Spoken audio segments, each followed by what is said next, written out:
Shalom Bapak Ibu dan saudara-saudari yang terkasih dalam Tuhan. Karena Tuhan kita yang pengasih dan penyayang itu, yang senantiasa memberkati kita sekalian. Mari sebelum kita memulai renungan kita hari ini, kita berdoa. Bapa kami dalam surga, sungguh kami bersyukur untuk kebaikan dan kemurahan-Mu, untuk hikmat-Mu dalam kehidupan kami. Pimpinlah kami ya Tuhan hari ini ketika kami mau membaca dan merenungkan firman-Mu. Ajarlah kami agar kami senantiasa semakin serupa Kristus. Di dalam nama Tuhan Yesus kami berdoa. Amin. Hari ini renungan kita terambil di dalam Lukas pasal yang pertama, ayat 46 sampai ayat yang ke-56. Saya akan membacakannya untuk kita sekalian. LAI memberikan judul perikop nyanyian pujian Maria. Ayat 46, lalu kata Maria, jiwaku memuliakan Tuhan dan hatiku bergembira karena Allah juru selamatku. Sebab ia telah memperhatikan kerendahan hamba-Nya. Mulai dari sekarang segala keturunan akan menyebut aku berbahagia. Karena Yang Maha Kuasa telah melakukan perbuatan-perbuatan besar kepadaku dan kuduslah namanya. Rahmat-Nya turun-temurun atas orang yang takut akan Dia. Ia memperlihatkan kuasa-Nya dengan perbuatan tangan-Nya dan mencerai-beraikan orang yang congkak hatinya. Ia menurunkan orang yang berkuasa dan tahtanya dan meninggikan orang yang rendah. Ia melimpahkan segala yang baik kepada orang yang lapar dan menyuruh orang yang kaya pergi dengan tangan hampa. Ia menolong Israel hamba-Nya karena mengingat rahmat-Nya, seperti yang dijanjikannya kepada nenek moyang kita, kepada Abraham dan keturunannya untuk selama-lamanya. Maria tinggal kira-kira 3 bulan bersama Elisabet, lalu pulang ke rumahnya. Bagian ini merupakan bagian dari nyanyian pujian Maria.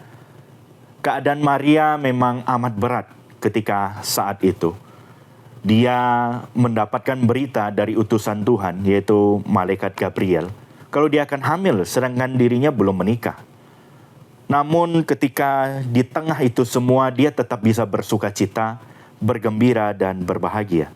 Dikatakan di ayat yang 46, jiwaku memuliakan Tuhan. Di tengah kondisi seperti itu, jiwa yang memuji dan memuliakan Tuhan. Dan sebagaimana yang kita saksikan dalam bacaan kita hari ini, dikatakan juga bahwa hal itu terjadi karena Allah. Karena Allah adalah juru selamatnya.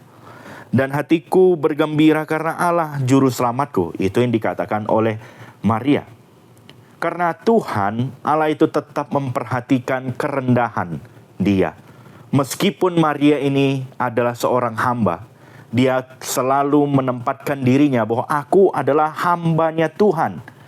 Seorang hamba yang berbahagia karena Tuhan.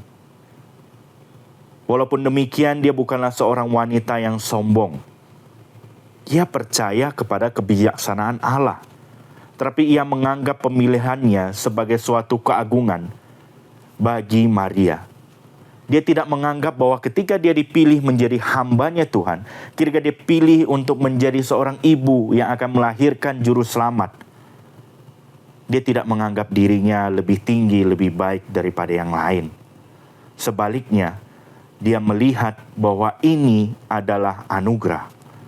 Ia tidak menganggap dirinya pilihan yang unggul, melainkan ia terpesona oleh anugerah Allah yang menjangkau hidupnya. Dia menganggap tugas yang diberikan Allah padanya sebagai sebuah berkat. Dengan kata lain, dia bersyukur kepada Allah karena telah dipilih untuk tanggung jawab yang indah itu. Sungguh aneh bukan? Padahal menurut ukuran dunia, Maria mengorbankan kebebasannya, kehormatannya, dan bahkan kebahagiaannya. Tapi Maria mengenal dirinya dengan baik, bahwa dia adalah hamba-Nya Tuhan, dan dia juga mengenal Allah serta perbuatan-perbuatan besar yang telah Allah kerjakan dan sedang Allah kerjakan di dalam dirinya.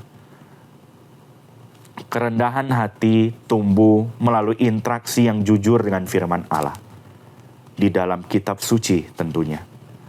Di dalam kitab suci juga kita menemukan betapa jauhnya jatuhnya kita dari kemuliaan Allah. Betapa rusak dan berdosanya kita sebagai manusia. Mati secara rohani, bukan? Betapa kita membutuhkan keselamatan itu. Dan hanya kita dapatkan oleh karena anugerah.